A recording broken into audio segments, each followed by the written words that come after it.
CNN, Australian and New Zealand passengers will be evacuated from a stricken Antarctic cruise ship Thursday, after almost 60% of those on board tested positive for the coronavirus.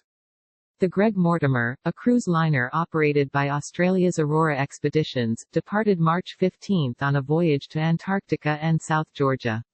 Since the beginning of April, however, the ship has been stuck off the coast of Uruguay, after authorities refused to allow passengers to disembark due to the risk of coronavirus.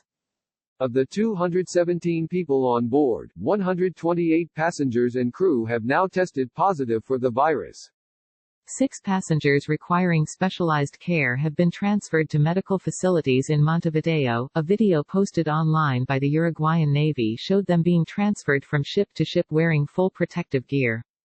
Passengers from Europe and America who have tested positive for coronavirus, however, will have to remain on board until they have a negative test result, after which they may be able to depart via Brazil, Aurora said. All passengers will be retested every 2 or 3 days, according to the company's website.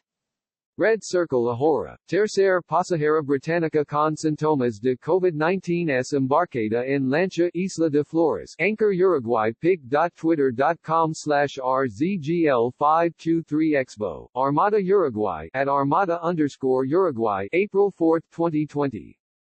In a statement earlier this month, Aurora said that the ship's doctor had developed a fever, and we are organizing a backup volunteer medic.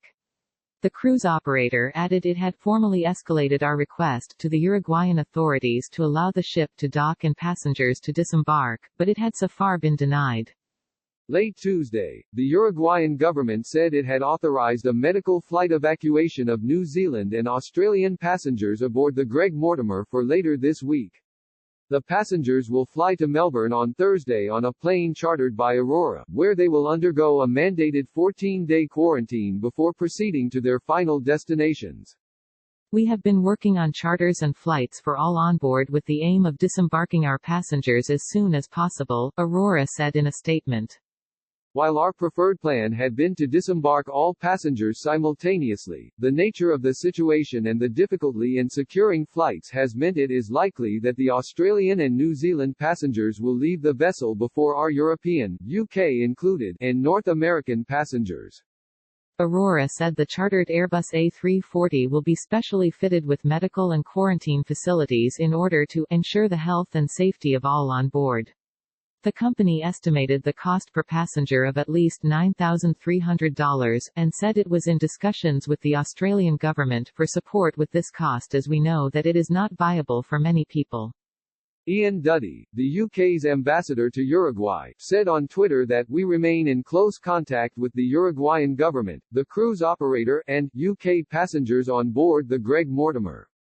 Several passengers have tested positive for COVID-19. We continue to explore ways for passengers to disembark while respecting all health protocols, he added. The Uruguayan government did not comment on when or whether passengers would be able to disembark this week. A 75-year-old Australian passenger suffering from pneumonia is seen being evacuated from the Greg Mortimer cruise liner to an ambulance in Montevideo on April 3, 2020. Cruise ships stuck. More than a dozen cruise ships have been effectively trapped at sea due to the coronavirus pandemic, as countries refused to allow those carrying infected passengers to dock. Australia's Department of Foreign Affairs and Trade said this month it was in direct contact with 10 cruise ships with around 600 Australian passengers on board. In most cases, disembarkation cannot occur unless passengers have onward flight arrangements and are able to travel directly to the airport via a so-called sanitary corridor, put in place by host countries, DFAT said in a statement. The situation on board the ships rapidly transformed from holiday to misery for passengers, many of whom booked and paid for the journeys long before the virus began spreading late last year. Jay Martinez, a passenger on board the South Pacific cruise liner Norwegian Jewel, told CNN this week that he and his wife had hesitations about boarding the ship and looked into amending their plans but were told they were locked in. Up until the day that we left, that was not an option, Martinez said. And with us having so much money invested into our honeymoon, we had no other choice but to board the ship. Last month, the Cruise Lines International Association (CLIA), an industry group whose members make up more than 95% of global cruise capacity, suspended operations from U.S. ports for 30 days. In a statement, CLIA said about 14% of its fleet, some 30 or so ships, were still at sea. Our members are focused on bringing these ships safely back to port as soon as they can, it added.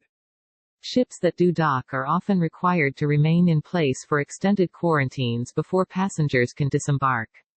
The effectiveness of such measures in the close confines of a ship not designed for medical screening have been questioned, however, particularly in the case of the Diamond Princess, a cruise liner which was quarantined at the Japanese port of Yokohama in February.